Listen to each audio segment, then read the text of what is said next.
My name is Chris Glosser. My pronouns are he, him, his. I also answer to Chris Glazer and Chris Glasser. For those of you who know me only through my books or my blog, Progressive Christian Reflections. I'm glad you're here for this gathering, for this conversation about sexuality.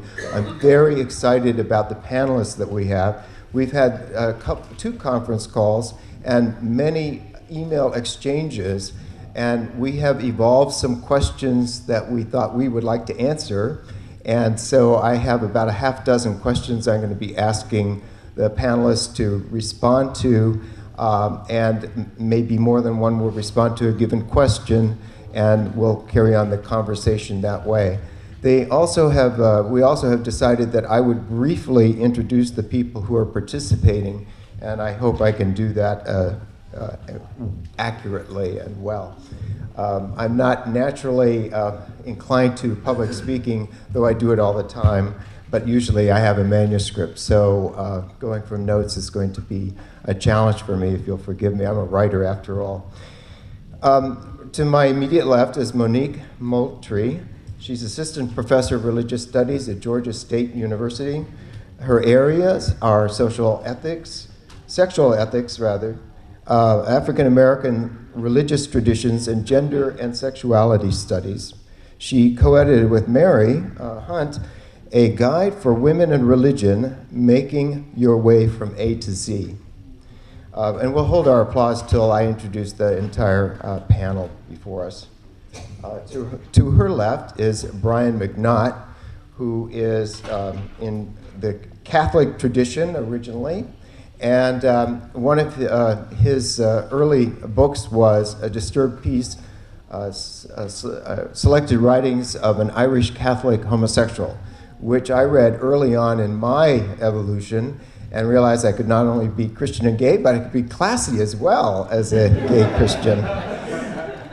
He is internationally known diversity trainer, corporate diversity trainer, and his book morphed into the book is titled now On Being Gay. To his left is Mary Hunt, who is the founder with her partner Diane New of the Women's Alliance for Theology, Ethics, and Ritual, WATER, as it's known. Her book, Fierce Tenderness, A Feminist Theology of Friendship, just wowed me when I read it when it came out years ago. She's written many things since, of course. And I have to say, when we first met, it was at an AIDS consultation in Toronto. We were in the same small group, and another woman in the group said that Mary was the first person she ever met who talked in paragraphs.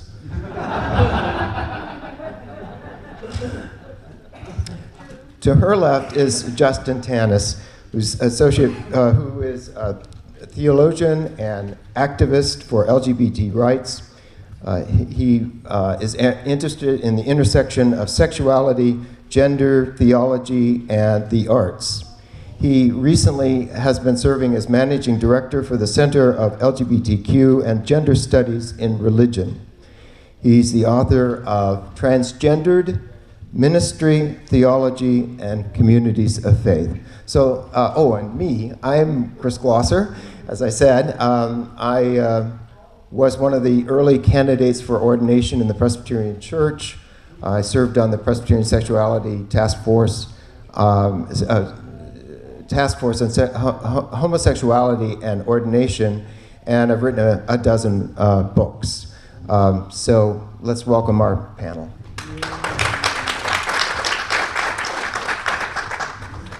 Our first question, we're all going to have an opportunity to answer, but we're going to start with Mary, and the question is, what did you seek as an activist within your given faith community and or broader society, and what were your strategies and your goals? I think I'll pass. Thanks, Chris, and good afternoon, everybody. I want to say a little bit about myself to contextualize what would be the substance of my response to this. And it's that I grew up in the Catholic context where social justice work was expected. It wasn't like an option, it was expected. And as a young person in high school, I went to a co-institutional high school, girls on one side and boys on the other. And the girls went to the Native American reservation in Syracuse, which is the Onondaga Nation, to do some work. And we went to the inner city to do some work with African American children, and this was in the 60s. And then we went to Kentucky, and we did some work there. And so the nuns really pushed us to do social change work and to understand something different from our white, upper middle class, upper educated ghetto in which we lived. And so that was the context. So it was not, and then I went to Marquette, where actually Brian went as well. And there was one gay person, or maybe two, or 1.5 at Marquette in the early 70s. Yes, Paris Baldacci. Exactly. So by the time I got to Harvard Divinity School in 1972, at the height of the women's movement, things were beginning to move, and we began to think about women, and especially Catholic women, and the question of ordination. And by the time I left there, most of my friends were gay. And when I left Berkeley in 1980, where I went to do a doctorate from there and also to do an MDiv with the Jesuits, by the time I left there in 80, I had 2 straight friends, I think. So this was a really quick turnaround in a short time of how my experience changed. And what became then clear to me was that the same kinds of social justice issues that I had learned about and cut my teeth on as a young person in a Catholic high school were now brought home to me. It wasn't somebody else's thing, but I also now had to look at how not only my privilege worked, but also how my oppression worked. And that was tough, to understand my oppression and to take it seriously. And so I became involved in the ordination of women movement. I became involved in queer Catholic stuff. And I certainly became involved now more recently in the last 35 years working at Water on issues related to theology, ethics, and ritual from a feminist perspective, which means also a queer perspective. So I will leave it at that for now, but simply to say that the goals and strategies of those movements, especially within the Catholic context, have not really accomplished much in the way of structural change. But I think just as that social justice tradition is so deeply imbued in us, there's almost nobody who could say they haven't heard of the claims against the Catholic Church and against Catholic communities and the invitation to those structures and those people to live in very different ways to be consistent with their own teaching. And that, I think, is a real accomplishment that we've made. What was the question again? The question again is, what did you seek as an activist within your given faith community and or Progress Society? What were your strategies and your goals? Oh, I'll pass on that. Well, let me say this. I went on a hunger strike, and I was a founder of Dignity Detroit. I was fired for being gay by the Catholic newspaper, and I expected support for the hunger strike, and there were a lot of Catholics who were gay, lesbian, bisexual, transgender, who were horrified and wanted nothing to do with it, and it was very clear that there was a division in not just Dignity, but other religious caucuses between those who saw their organization as being a safe space and those who saw their organization as being social justice activists, and I had the same tradition. So I looked for support, and I looked for support from the gay community outside of the faith community, and was horrified by the response, because I was Catholic, and I was an obstructionist to what they were trying to achieve in their eyes. Else? And please speak right into the microphone. Thank you.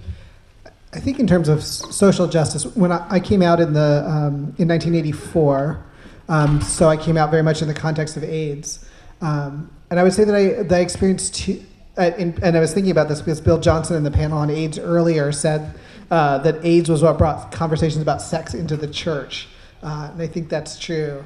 But I came out as a young queer person in the 1980s. I was female identified at the time. I'm a female to male transgender person. but we were very much about both feminist liberation, the right to seek pleasure, the right to form relationships the way that we wanted to, the right to experience sexual freedom. And I think that is a fundamental justice issue. And at the same time, I've been very involved in the movement for marriage. I was on the steering committee for the Hawaii Equal Rights Marriage Project when all the national organizations said it was not a good idea to be pursuing that, but the couples involved wanted to live their lives the way they wanted to live their lives and chose to sue the state of Hawaii. And I was a pastor there at the time. And so I think we'll get more into the complexities of this, but I really want to lift up very, very much at the beginning that I've seen the right for us to form relationships, the right to have sexual encounters that are meaningful for us, whether or not they take place in an hour or a century, is very much fundamental issues. And I think want to raise to sex education and the horrifying lack of it right now for people as a fundamental spiritual issue and a human rights issue, that people are still dying from HIV, or still getting HIV, still dying from illnesses, still failing to have pleasurable sex lives simply because they don't have the information about that. And I want to name those as those things have been important throughout my career around creating the freedom for us to live our lives in ways that are right and meaningful and just and pleasurable for us, and ways that make our people in the LGBTQ community thrive. So I would say I've done that. We'll get into some more strategies, but I would say it's a combination of legal strategies to create the rights of us to protect our rights to protect our relationships, as well as everything from sex education in the church to engaging more complex ideas about what are sexual ethics in a queer context. Okay, I guess we're all going to go. My response is, so my activism has changed as my privilege has changed. And so I think it's important to lift that up. I come from a evangelical Black Protestant tradition, and one that was very social justice oriented around the causes they were taught to be socially aware of. So really, really invigorated and enthused about work around race, and even work around gender. My congregation was the first in my area to ordain a woman. So I grew up sort of getting that, but I did not get an awareness of all of the other injustice areas of life because we were poor. And so the reality is, poor people have to measure their level of activism with what they can afford to lose at that moment in time. So to measure stance against racism in a town where we are 3% of the population and all of the employers are those that we are challenging, created great discord. And not a lot of people did direct action. They mobilized, and their activism was to sustain the community that was going to deal with the unchanging, unrelenting racist structure around us. When I went to college, I then had the opportunity to have access. College took my poor self, put my still poor self in, I went to Duke undergrad, but it put me into a space of privilege. All of a sudden, I could talk to people who had access. Bill Gates' wife was a Duke student when I was there. So all of a sudden, I had access to a world. And with that access came interest and motivation in different ways. And so now, as a scholar, I use my privilege, still poor though. So that really didn't change a lot in life. But what did change was the access that I was able to get throughout the time and my various experiences in using those. So right now I'm working on reproductive justice, and that's where I'm putting a lot of my activism and energy. So. Thank you. Can you hear me? Yes. Yeah. You have to speak right into the microphone, I guess. Well, I was raised American Baptist. I became a Presbyterian in 1970 because I found a congregation that was interested in peace and justice, and the civil rights movement in particular. and they were really actively working on racism in this particular congregation. So that drew me in, and I say that because the civil rights movement really inspired me in terms of seeking my own rights. I was, as I said earlier, one of the earliest candidates for, openly gay candidates for ordination in the Presbyterian Church. And as a result of that, I joined what was then, I think, still called Presbyterian Gay Caucus. It may have been Presbyterians for Gay Concerns. It later became Presbyterians for Lesbian Gay Concerns, and then became more like Presbyterians eventually. This is our change agent in the Presbyterian Church in relationship to LGBT issues. And so initially, when David Sint founded it, he followed a ministry of presence. In 1974. In 1976, when I began as an activist at the Baltimore General Assembly, we were much more active in reaching out to commissioners because they were debating the ordination of avowed practicing homosexuals. And so Bill Silver, who was that candidate from New York City Presbytery that prompted the study, and I became much more active in, as lobbyists. We really saw ourselves shifting the strategy of the organization to a more activist role, and I've remained an activist throughout most of my professional career, most of which was in the Presbyterian Church.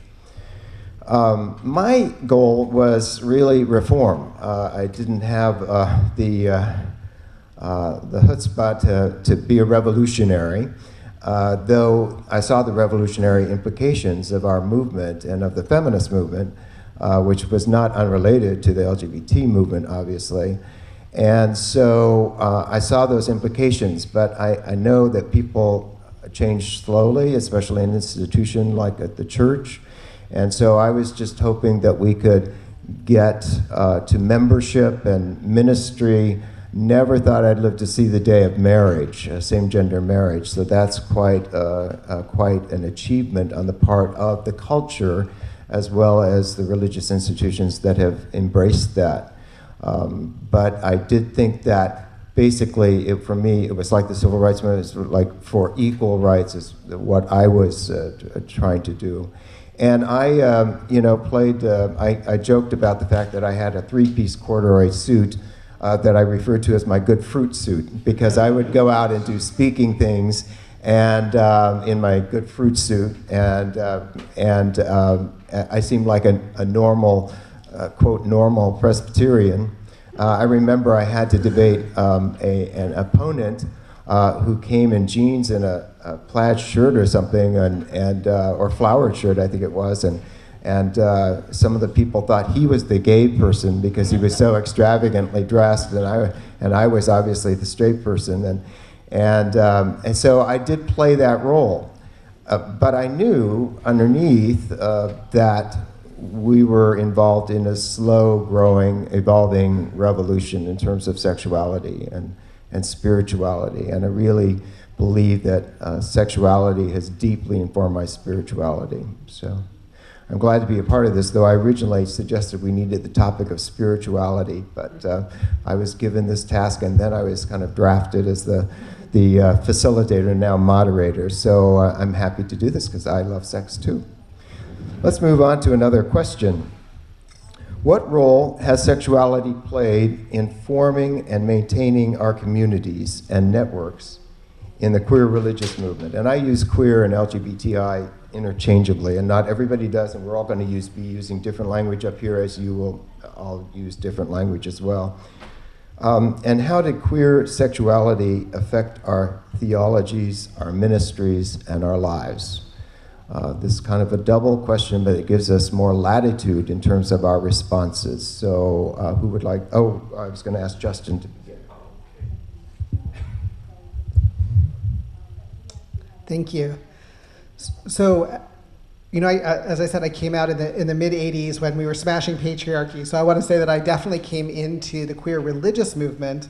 I was raised in the church, in a liberal Presbyterian church.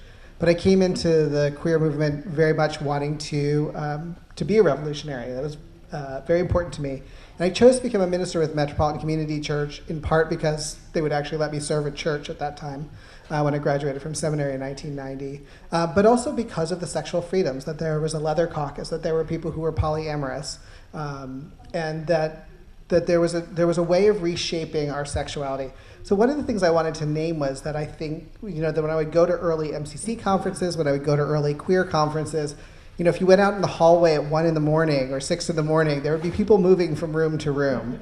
And one of the things I wanted to name when we started talking about this is the ways in which queer people formed relational networks based on sexuality that's very different than the straight community. So, you break up with your boyfriend or girlfriend when you're straight, you don't talk to that person again. There's someone who was an early sexual partner of mine way back when I was in my teen years, who's now a religious educator for the UUA, who I actually work with professionally, and we were able to sort of joke about, like, oh my gosh, remember how young we were back in the day. But that connection still created a link between the two of us that at the time neither of us imagined we would be working in church contexts, but maintained a connection for us. And I want to say that there's a lot of those folks in my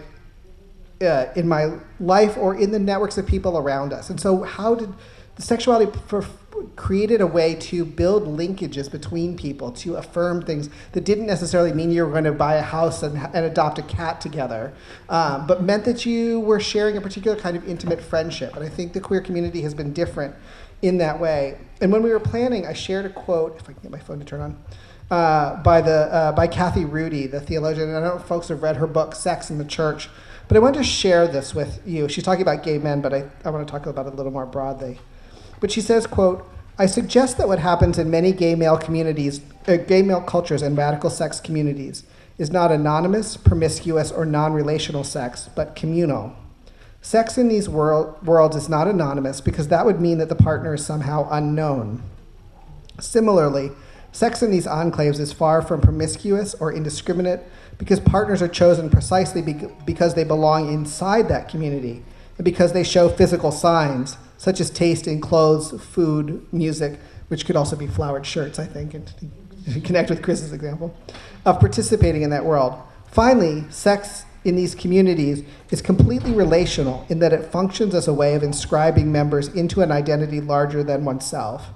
Rather than condemning these communities, other Christians ought to pause and think about what we could learn from a group of people who base their social and emotional existence on such a communal model."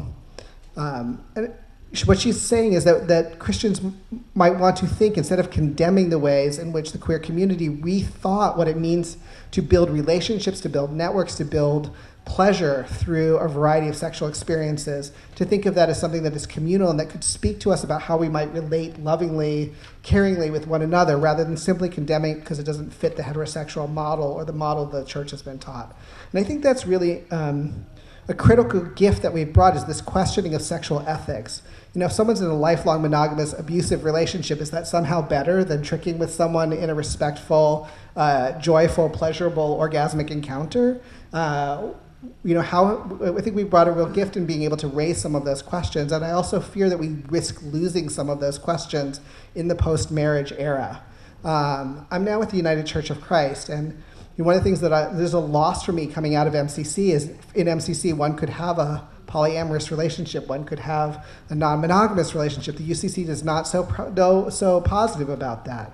And I think, what can we as queer theologians, how can we raise some of these questions to say that ethics are not simply about never touching another person, that the ethical questions that are raised by this are much larger. And to lift up and celebrate at lunch, Frida Smith was performing her poem, Dear Dora, Dangerous Derek Diesel Dyke.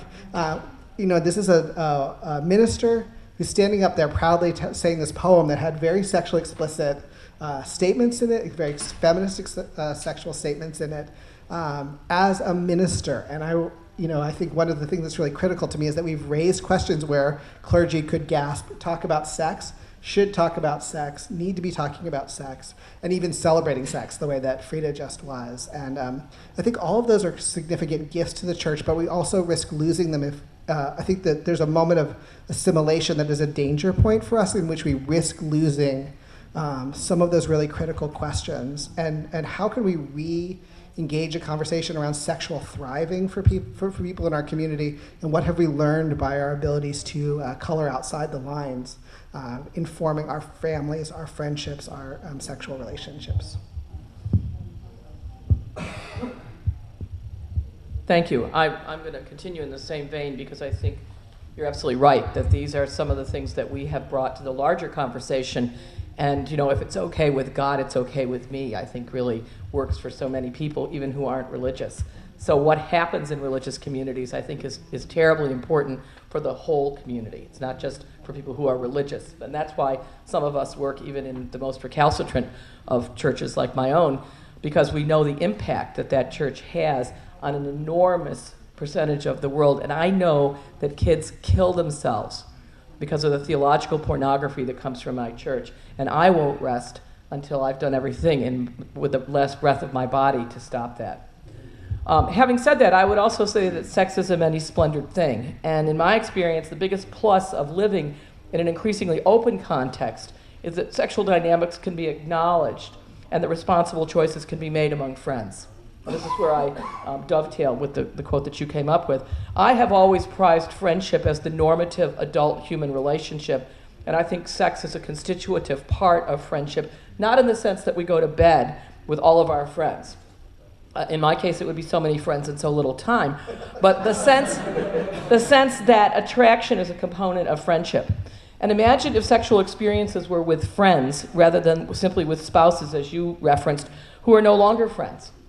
And imagine if we engaged in sexual relationships and taught young people to do that, not to date or to hook up, but to have friends and to make friends. And in the context of those friendships, which I think would create a safer context for them, and especially I think for women for whom an affective component of any sexual relationship is very important. I'm not saying that we are not interested in other things, we'll get to that later, but I think that I would say the world would be safer. And I wonder how many women friends Harvey Weinstein ever had. I think our movements, in many instances, are groups of friends, some of whom have been sexually active with one another, some of whom have not, but many of whom, or if not the majority of whom, have at some point acknowledged that their attraction to one another is a good thing and made adult, responsible, safe choices about that. And there are worse things in my view than that, and I think that's really a very forward-looking strategy in terms of how we construct ourselves, and I think you're absolutely going to fight them on any of the issues. That I agreed with them on it, they got up and left because there was no purpose anymore to be in the workshop. When I was the mayor's liaison to the gay community in Boston, because I was a member of Dignity, the fag rag people put pictures on every tree in the Boston Common with my picture, saying, Brian McNaught invites you to a public orgy. Bring toys and boys, slings and things, co-sponsored by Dignity and Integrity. Because Dignity and Integrity and Brian McNaught were sexless, and we're going to make fun of them for inviting everyone to an orgy with boys and toys and slings and things. And we don't respond, except for tearing down the posters and saying how offended we are. Our theology, I believe, and Mary, you're a theologian, and I'm not. After I left Dignity, I got trained, this Irish Catholic boy got trained as a sex educator. So I had years and years and years of just talking about sex. And when people come to my home, we talk sex. If you come for dinner, we talk sex. And people love it because they want to talk about it. And they're afraid to talk about it. And they're afraid men don't talk to each other about sex. At least gay men don't. We don't talk honestly about our sexual feelings, attractions, even for each other. We just discovered that we've had a 40-year crush.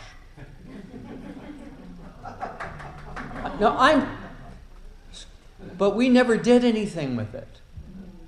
And neither one of us knows why not. And I don't have the answer to that question because I was in this and you were in this religious bubble.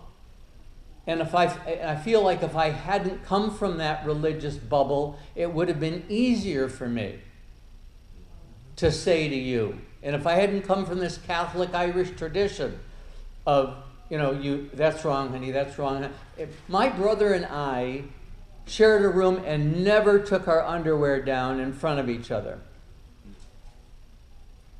And we don't talk about this. We don't talk about how screwed up Catholic kids are needing therapy that ought to be paid for by the church. I'm serious. I say that for every year of Catholic education is 2 years of therapy.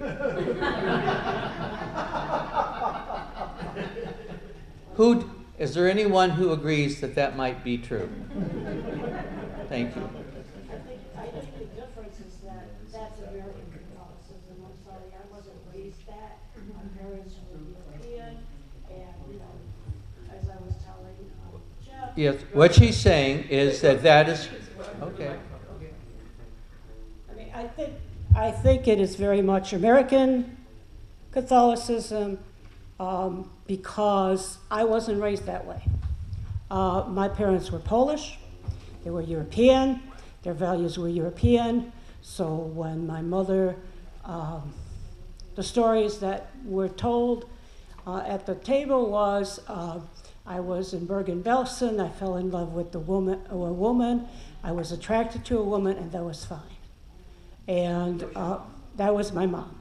And and when my father realized that I was having a crush on a friend, it was also, I think your daughter is a lesbian, which my mother did. I mean, it was told to me, but it went right over my head and wasn't brought up again until I came out to my mother. And she said, well, your father's told me that you were a lesbian. It was like, oh, okay. So that was the end of that. So I think there's a difference between Catholicisms. Monique. I'm going to pass it on. Okay. Well, my response is that actually I did come out of that bubble, I guess, sooner than you did, because, I found that, in fact, especially during the AIDS years, that men having sex with men was a way of beginning a friendship sometimes, because you had this intimacy, you showed love to another person. And so that really made for a lot of fast friendships in the gay male community. And I think that's happened in the lesbian community too. And also, what's interesting is introducing the subject of sexuality in the church, as we did as LGBT people, is that a lot of straight people came to me talking about their sexuality. I had an incredible conversation with my parents about their sexuality one evening. I was supposed to meet some friends at a bar, and I was just preoccupied because I was totally surprised to have my Baptist parents talking about their sexual relationship with me, a conversation I know they never had with my brother or sister, who are both older, but they felt able to talk about sexuality because I had come out. And that was my experience in congregations and on campuses, and in church settings, that talking about my sexuality enabled other people to talk about theirs. So that extended my community beyond just the LGBT community. And so I think that that's also a response to this particular question about how it created community, being able to talk about sexuality. We're going to move on to another question, and this is a question, yeah. Did you tell your parents explicitly what you do?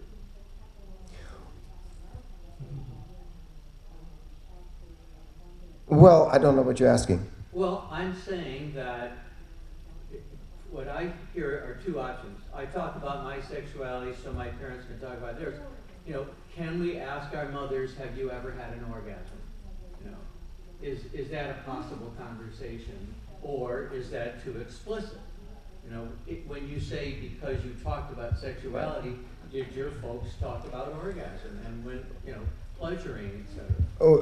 We were from, they were from the Midwest, so no, they didn't often talk in explicit terms, and neither did I.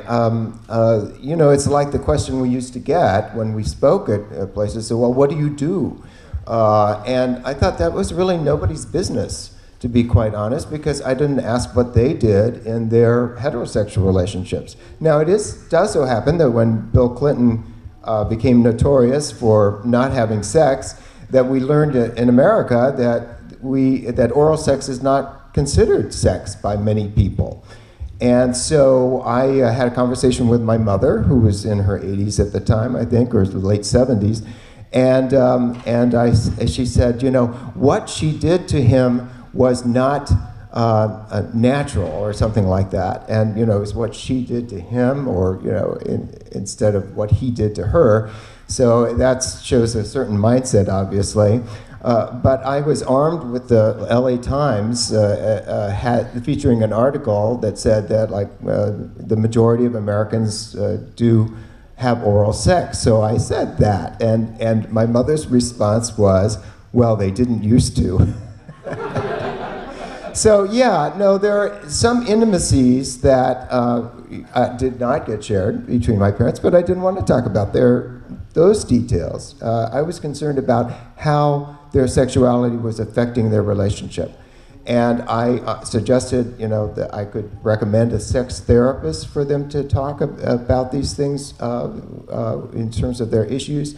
And that would have been, you know, appropriate if they had decided to pursue that, but they did not.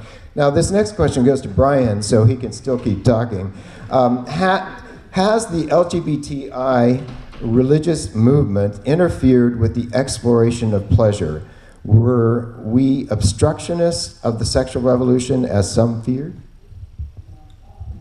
Thank you. I'm a little shy, but I will respond to the question.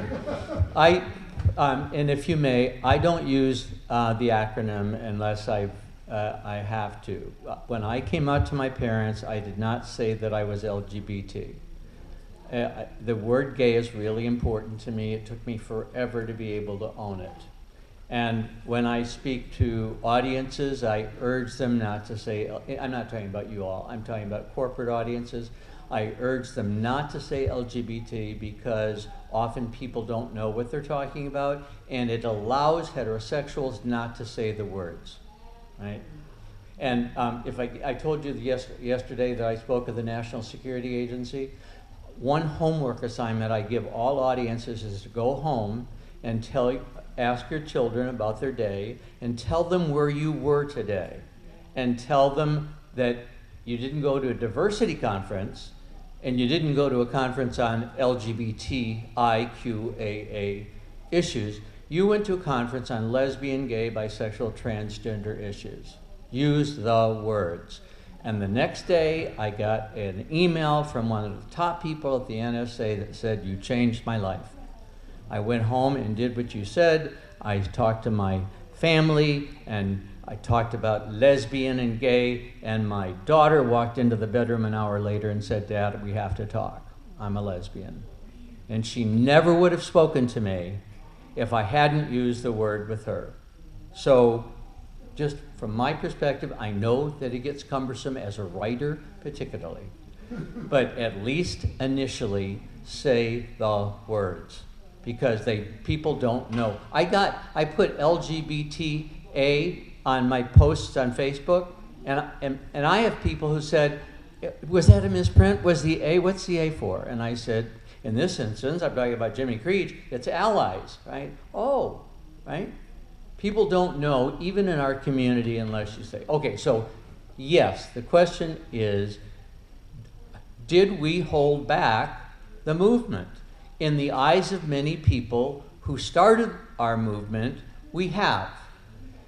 The gay liberation, gay, lesbian, bisexual, transgender, intersex, queer, questioning, asexual ally movement began with two legs. One wanted a sexual revolution. They wanted to stop monogamy. They wanted to end marriage.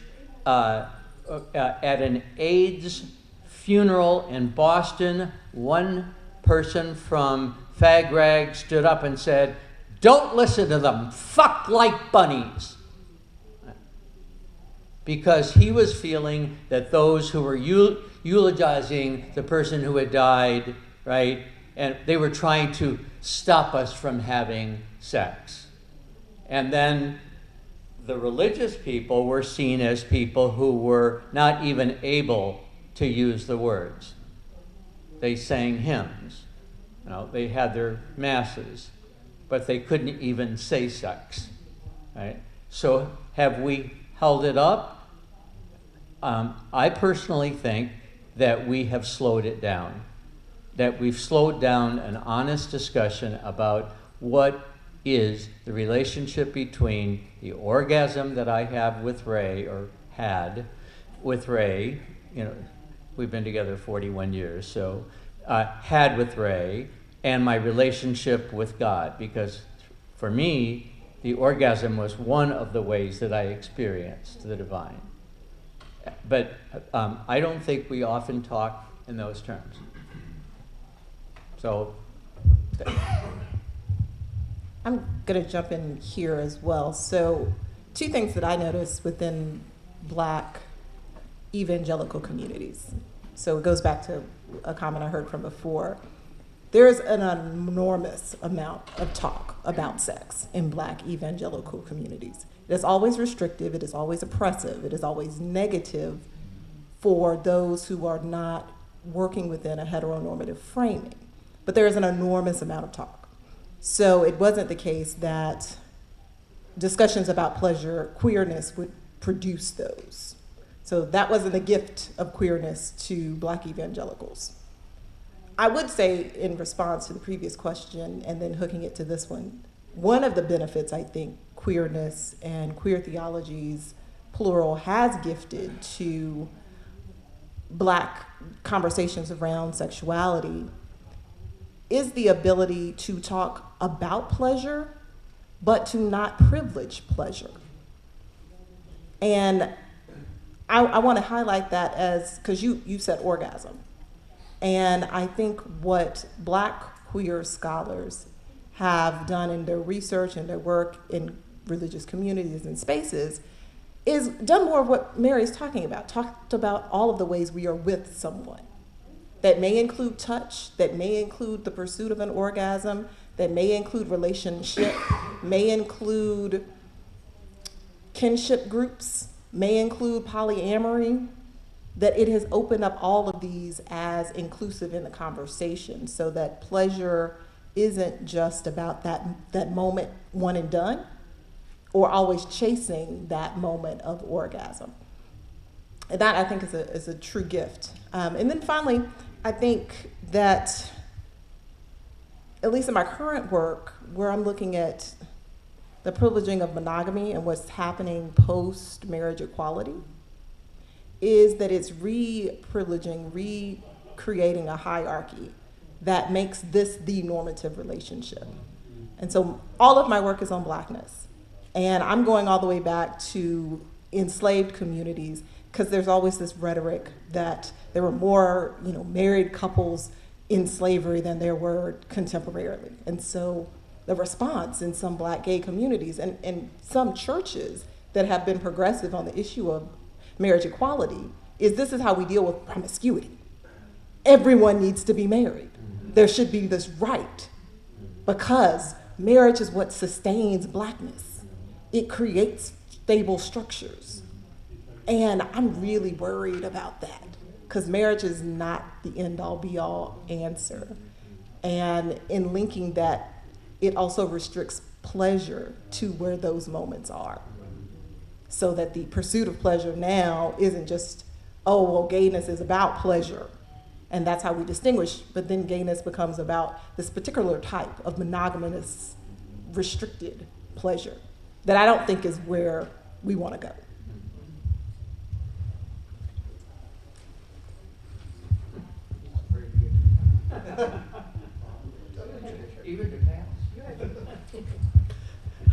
I would say not only do I not think that the queer religious movement's restricted the movement towards sexual freedom, I actually think we furthered it.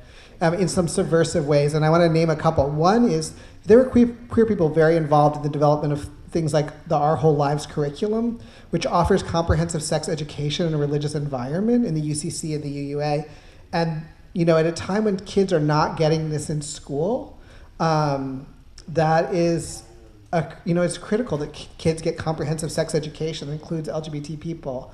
And a number of churches do this subversive thing of they hold classes for the parents just to see what your kids are going through, fully aware that the parents have not had comprehensive sex education. So they teach the kids lessons to educate the parents. If it weren't for the questions raised by queer people about sexuality in the church, I don't think things like that would have moved at the pace that they did. And I think that's a vital thing at this time when, what a crisis that's occurring in Protestant evangelical circles is this, particularly in what I know in white Protestant evangelical circles, is this idea that they've made sex into such a bad thing to keep kids from having it, that people are experiencing extreme dysfunction in their marriages because they don't know how to stop their disgust at sex, their fundamental disgust at sex. And I was talking to, for a project I'm working on, I was talking to an evangelical professor in the Midwest, and he said he ends up doing he's a pastor also, and he does a lot of marriage counseling with his college students who are getting married, who have no idea how to think pleasurably about sex. And he says, you better put off your marriage until you can resolve this with a counselor, because you're going to be disgusted at your partner and you can't be married that way. And I think, we've raised questions though that challenge that kind of thinking and have been some of the only forces actually directly countering that. So I think, while I understand why people may charge that religious people may be a downer on sex, although I don't think that's true. I can see where people would say that, but I also think we've actually raised questions in religious settings, and we've been the people to count. Brian and I were talking about protests against the Catholic Church in Boston, trying to squelch sex education or AIDS education. We've talked in our churches explicitly about safe sex education, and so I think, and that any sex education I think furthers people's ability to make choices about themselves if you're doing it correctly, and so. And openly. So I think we've been a force for good, actually, at the end of the day, even though that might not seem apparent to some people.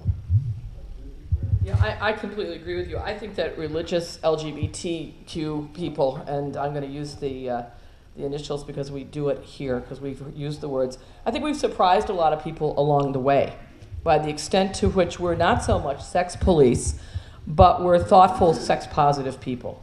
Thoughtful sex-positive people. In other words, we're not reactionary, doing it because we couldn't, or it's forbidden, or it's taboo, but we're thoughtfully sex-positive.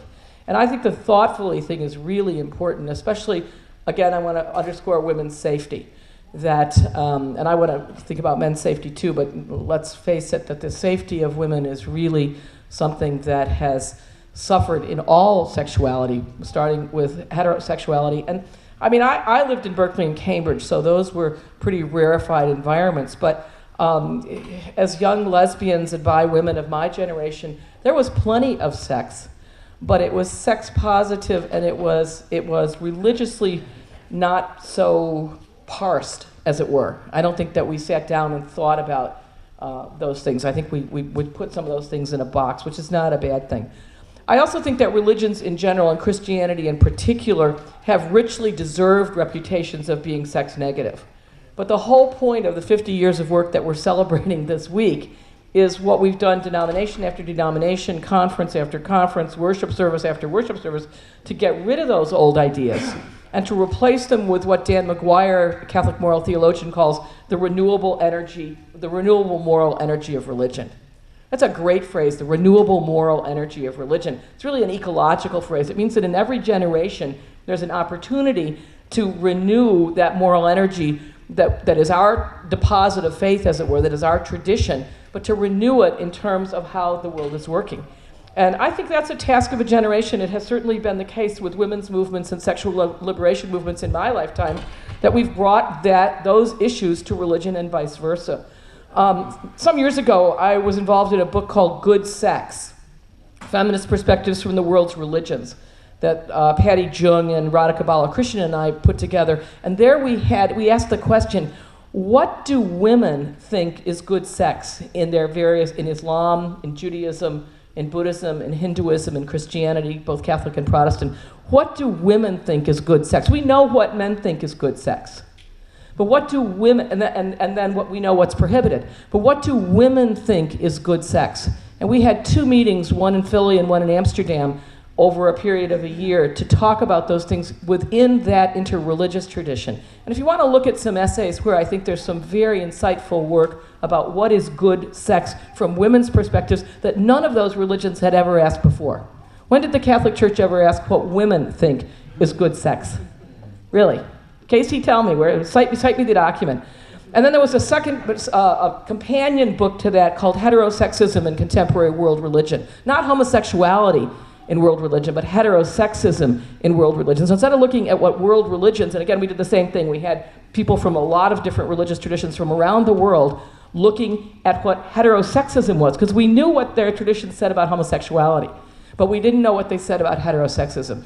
Those, for me, are 2 good examples of, contrary to the naysayers, the fact that movements for sexual liberation and choice and diversity do have both roots in the renewable moral energy of many of the world's religions and protagonists. And you're looking around, look around the room, you see the protagonists. So I think to the contrary, that any person who would suggest that we have been obstructionist or holding things back has not really been doing their work over the last 20 or 30 years to see what it is we've been doing and the impact it's made, even in the backlash that we've received. So it's a different perspective, but I hope it's one that you will consider this afternoon.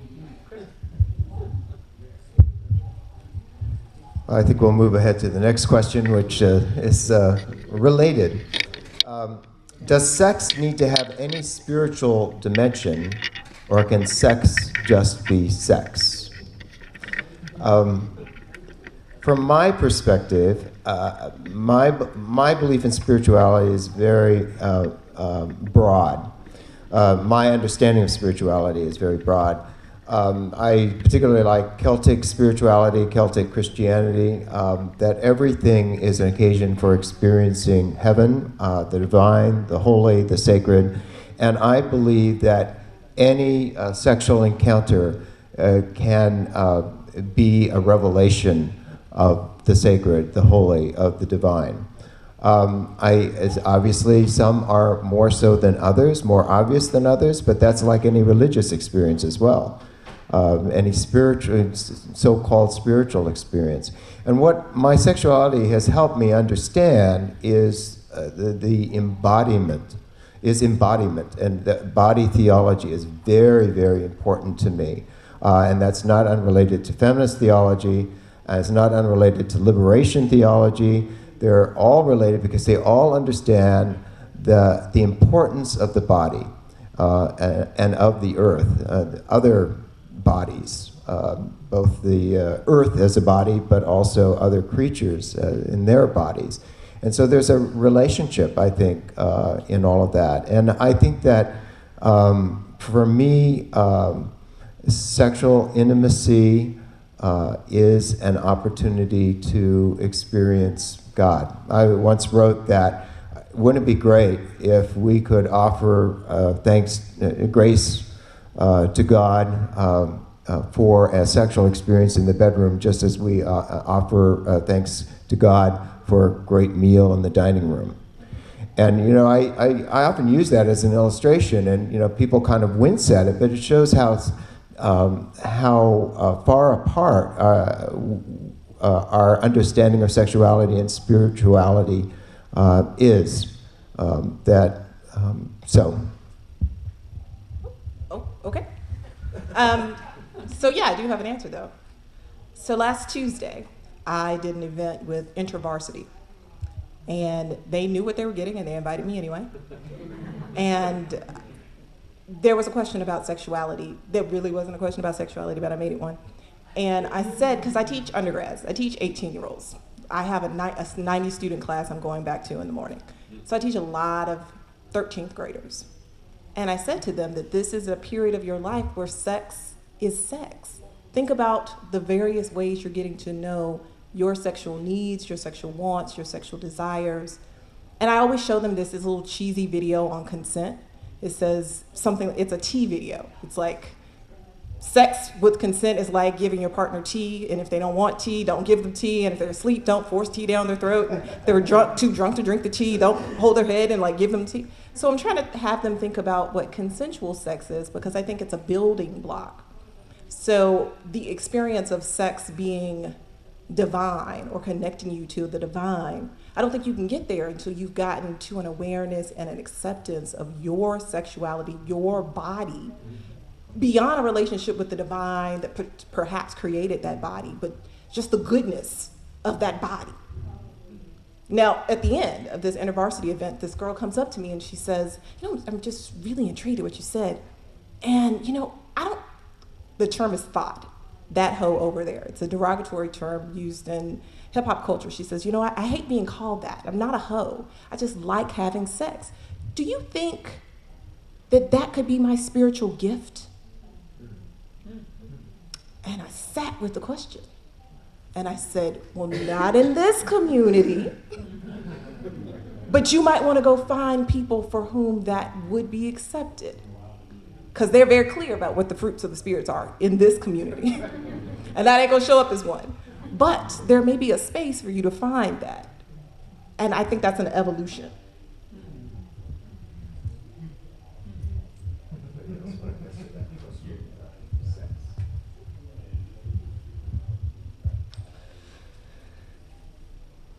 I would say that I believe very strongly as a Christian that I'm never free from treating others the way I want to be treated by them. And so I would say that critical parts of my spirituality guide every sexual encounter that I have. And so it can't not be spiritual in that sense that I always want to treat that person the way I would want to be treated. And so just to say sex is just sex without any recognition of the other person's humanity doesn't feel possible for me. And I was thinking about, there was a man that I knew in Los Angeles who was a Leatherman into BDSM.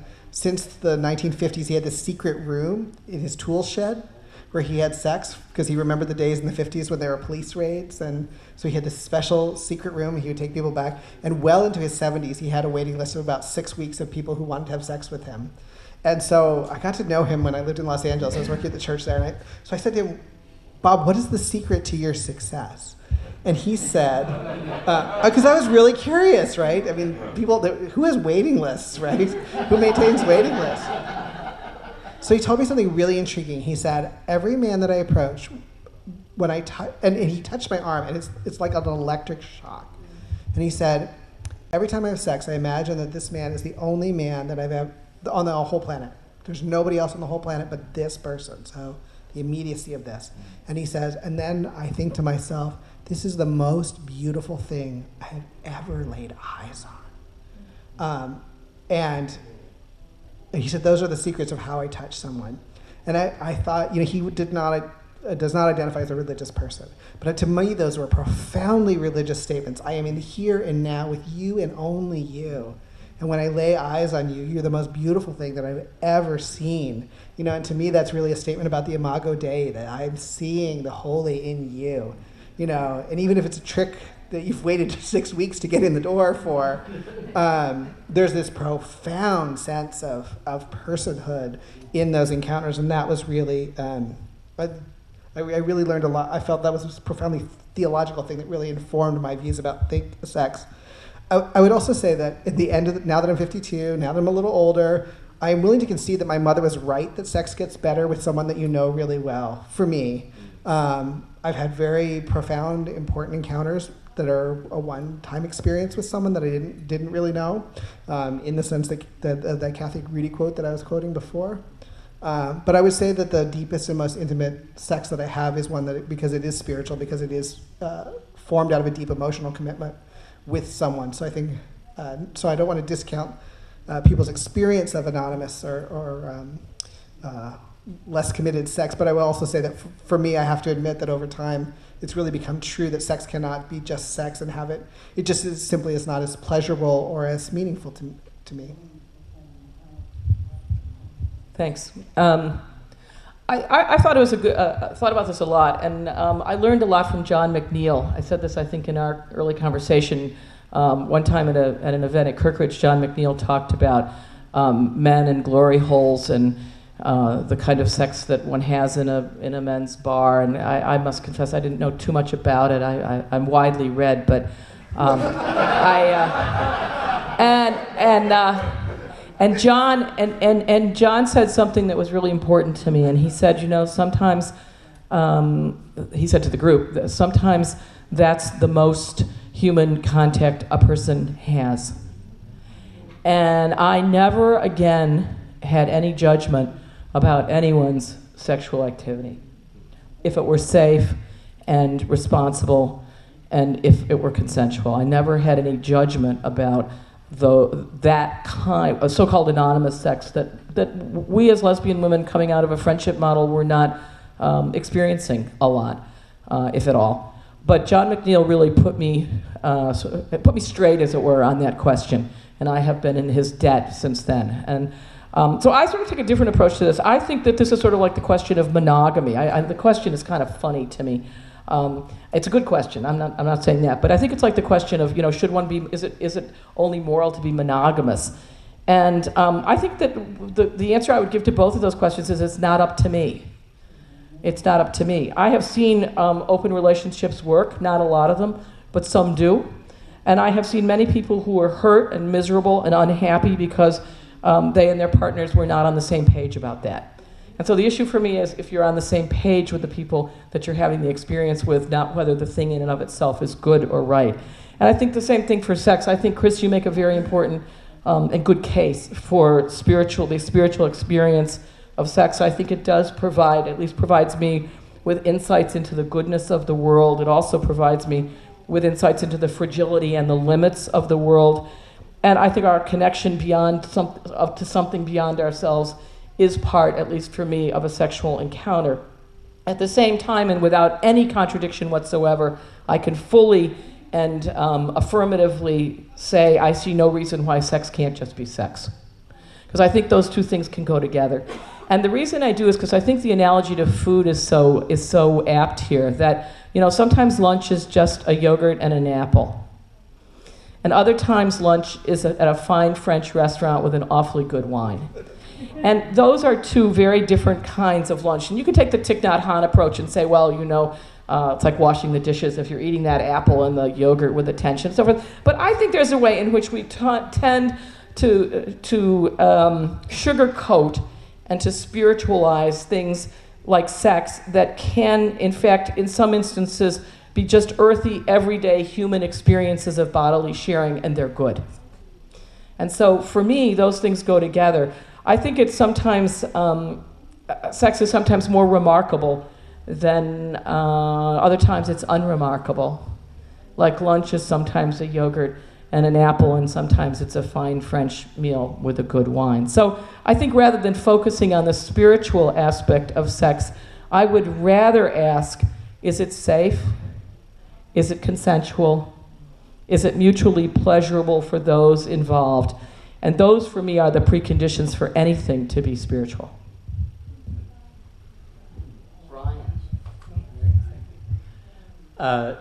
I think it depends on the individual, but I also think the individual needs to know what their options are.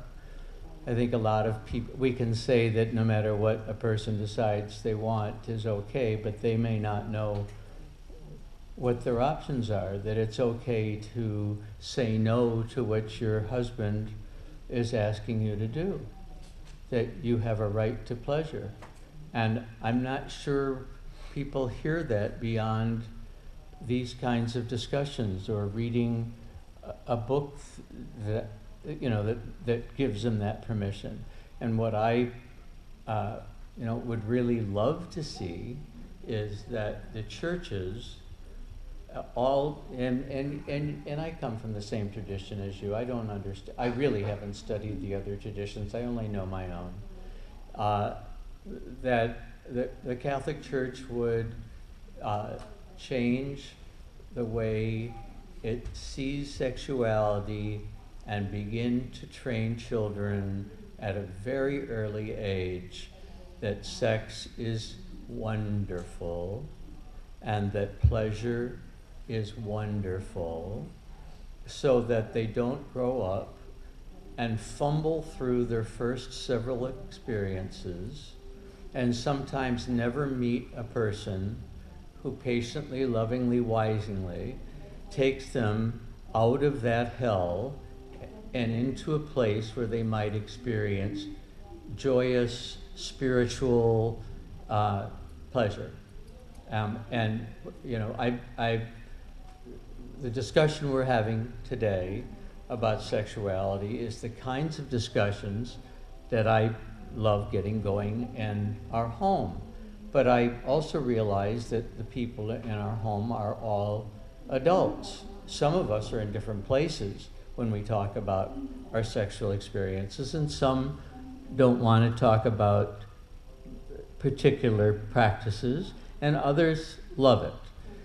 What I'm most concerned about, though, are the ones who follow, who need, I wish, and I know that, tell me how controversial this is, I wish that I had had somebody mentor me when I was younger about sexuality. I wish somebody had taught me how to experience my body.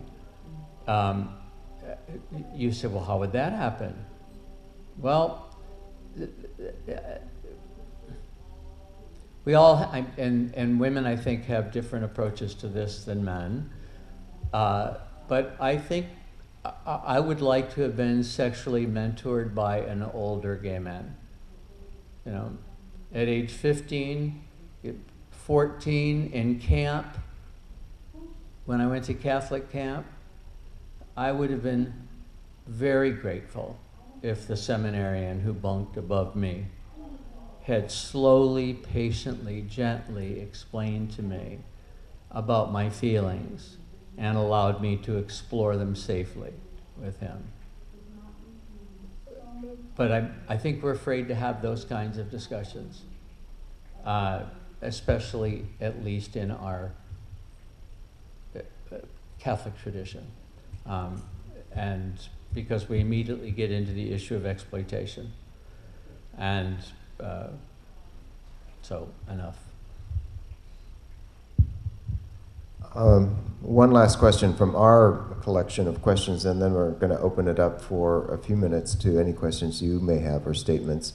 And this one's going to be addressed to Monique first, and then anybody else who wants to respond. How do you define spiritual sexual abuse?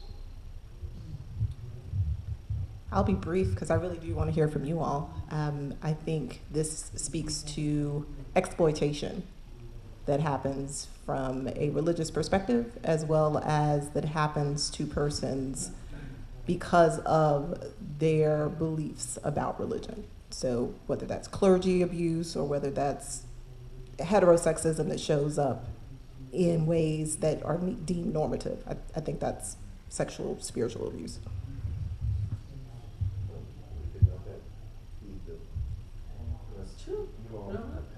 Say we can go to questions.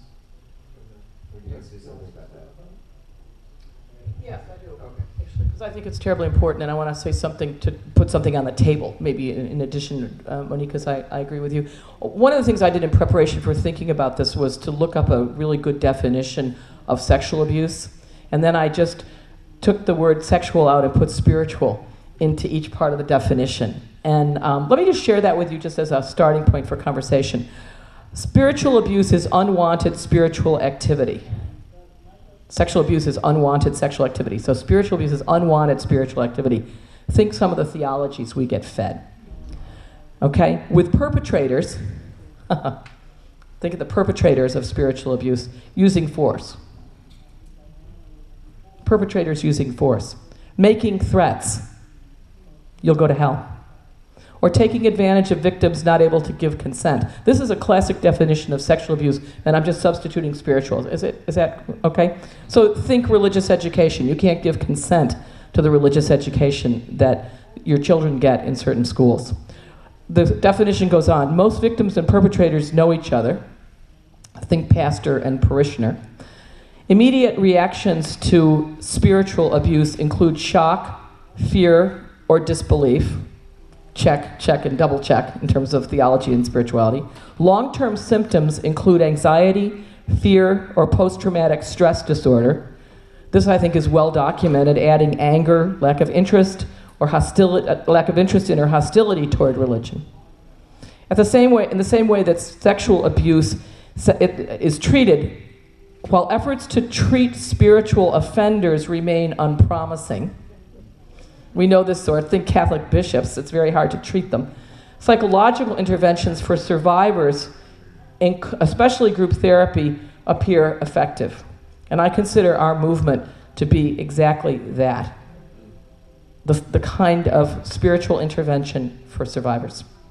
So that's one way to think about it, and I think the analogies aren't perfect, but they're pretty darn close.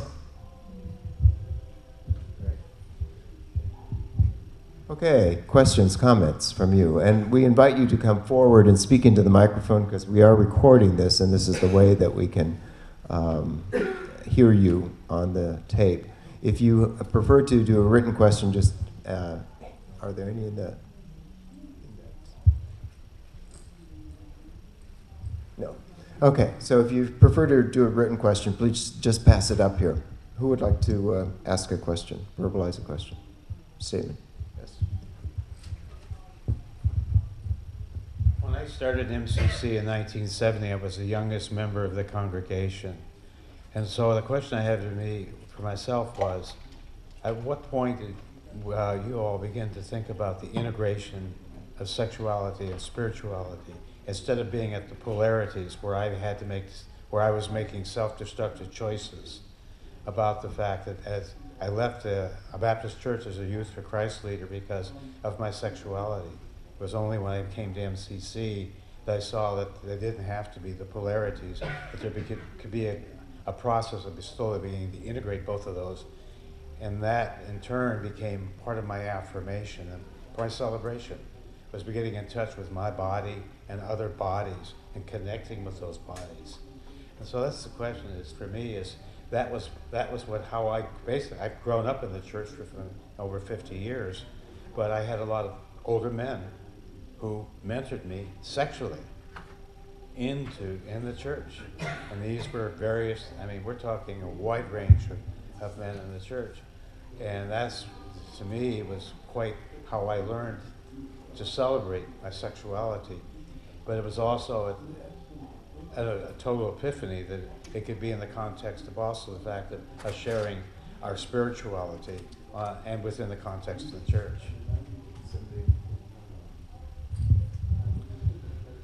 Well, I probably have the good side of the story, so someone else might have a less positive.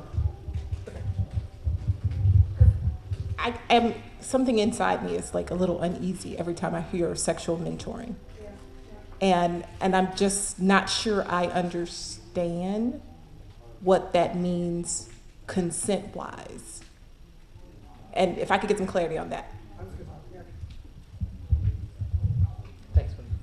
Let me start with that. I would say one of the things that really, having gone to seminary in the 80s, read Marie Fortune, come out of feminist theology, and I think consent is absolutely critical in the conversations we need to have. I'm glad you raised that, and it's so critical. But as a young pastor, I was confronted by a number of men who had, as teenagers, consensual relationships, by their definition, with older adult men for whom they saw it as absolutely life-transforming, life-giving.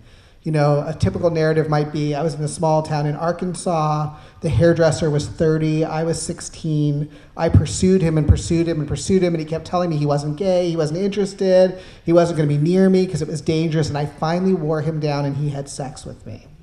And so I really had to struggle as a pastor, as someone who believes in, that we need to work, that sexual abuse is one of the greatest sins because it dehumanizes people, because it robs them of so much, is so difficult to heal from. How did I deal with these narratives that happened over and over again, that I heard over and over again from men? Because you also can't say to someone, I think there are times to help people understand that they were abused that didn't perceive it, but I would say none of these narratives, the men were very clear that they were the pursuer and that it was good for them. And you can't traumatize someone by saying, oh, this thing that you thought was so life-giving for you, you better reconceptualize it as abuse, when that was not how they, for 30, 40 years had experienced it as not abuse. And so I really had to wrestle with that. So that's how I see that question as you're raising it, is that there are people whose experiences really did not feel exploited but felt set free by those sexual experiences. So I had to, it's one of those ministering to people where they are and what they're listening to, what they're actually telling you. I did want to also say in response to directly the question that you said, I was very lucky. I came out at 19. My first sexual relationship was with the president of InterVarsity Christian Fellowship. That did not go well. I would say it brought in things about body shame that I hadn't come to that point from, because I had a very progressive upbringing. I lived part of my childhood in Europe. And boy, I was like, oh, there's a world of guilt and shame around sex. I don't really want to be involved with that. I was very lucky that the UCC chaplain of my college immediately started handing me feminist theology, embodiment theology, started talking to me about the goodness of sex and making healthy choices about sex. And I'm forever grateful for every college chaplain out there who's actually prepared to deal with the actual sex questions people have. So sexuality and spirituality were entwined for me from the beginning, because the person I trusted to ask these questions as I was coming out was my chaplain. And so I'm profoundly lucky in that way.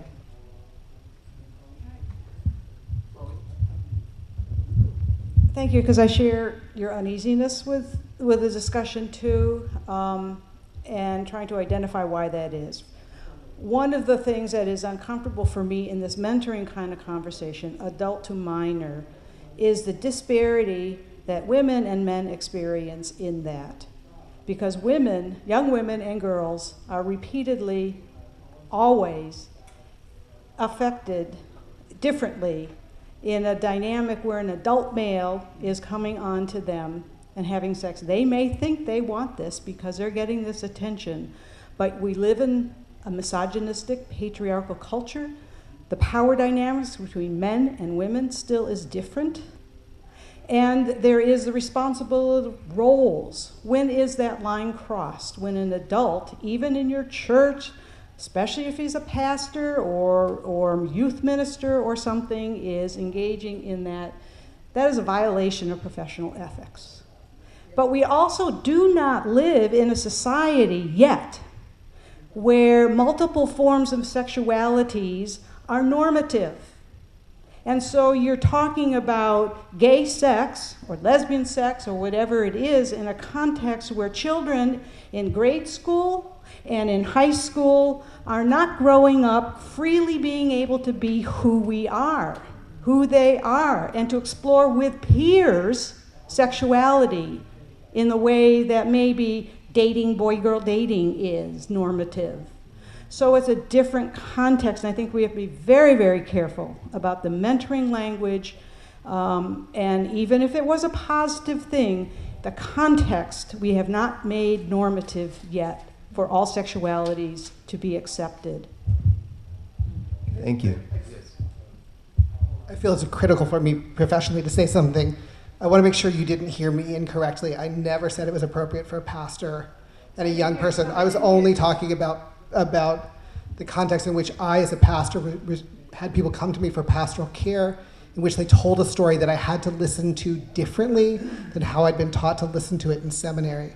So I just want to make sure that's really clear, because I'm not in any way endorsing that. That was a really good point about it's really difficult to talk about until children are enabled to explore with each other. Right now, you don't have an option.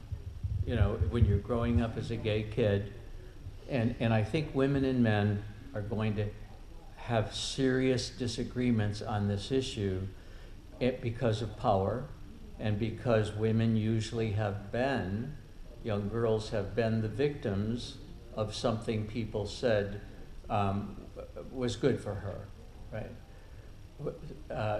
I'm not sure what the feeling would be if we were talking about a 16-year-old girl who had a crush on her coach, a coach, not her coach, but the coach, and whether or not it would have been exploitative if she was flirting with the coach constantly, trying to get that woman coach to teach her about sexuality.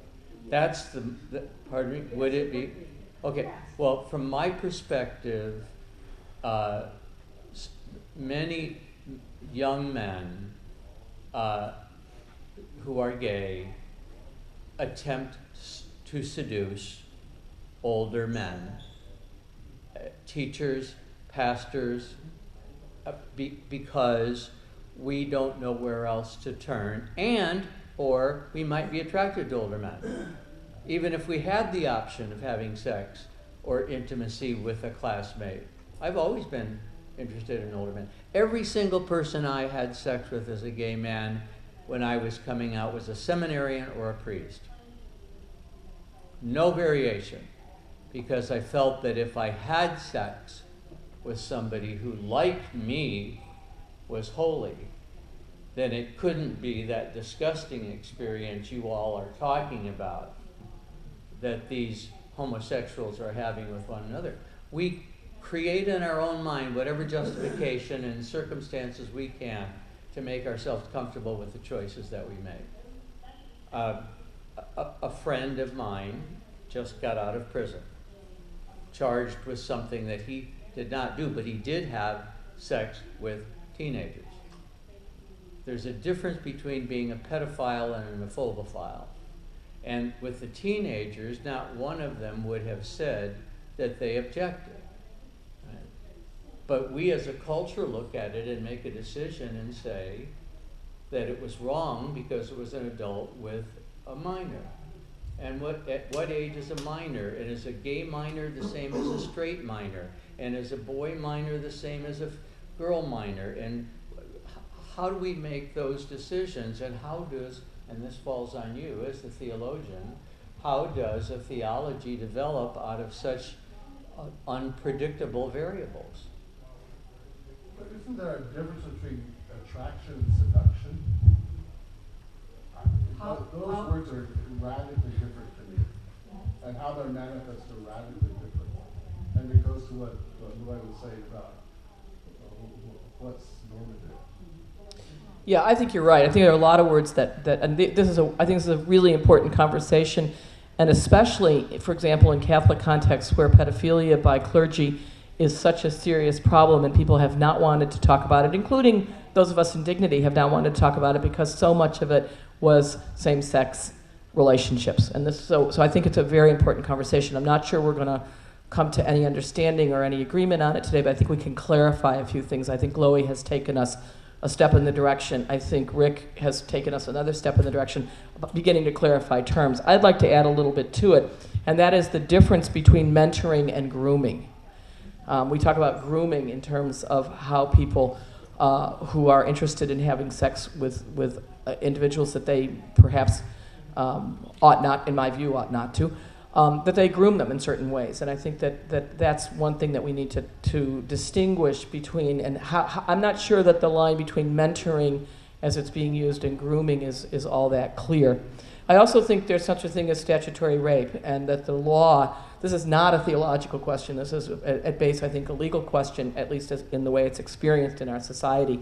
Theology doesn't make the laws. But people have talked, and age of consent is different in different parts of the world, but there are laws that are important. I'm not saying they're all right, but I'm saying that there are some, that the laws end up being normative. So, you can take it to the judge and say, well, what's the theology? The judge is not particularly interested if it's a person who's under the age of consent.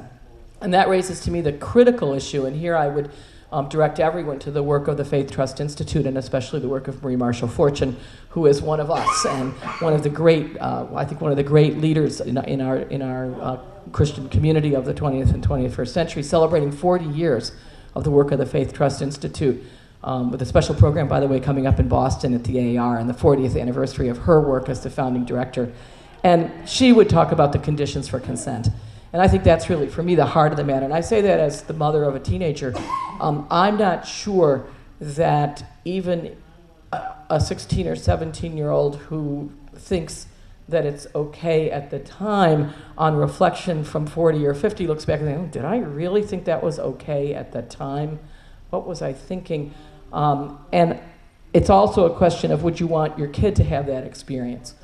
And I can say clearly, no, I wouldn't, because I think the conditions for consent need to be explored very, very carefully and implied very, very rigorously. So just as I can say in a very cavalier way, sometimes sex is just sex, believe me, I'm not cavalier about the fact that it's not safe, that it's not consensual, and that the conditions for consent are not there. And I don't believe that most young teenagers especially, and I think that the distinction between sex with teens and sex with children is also a very, it depends on the kid, but it also depends on the studies and so forth. But I think that one has to be very careful in these areas. I would prefer to err on the side with Marie Fortune that the sheep are off limits to the shepherd. And I think that that's really, in some ways, the most helpful, safe way of thinking about it, that the sheep are off limits to the shepherd. And she has said that over and over and over again. We have time for one last question. Was it good for you? Please applaud the panel.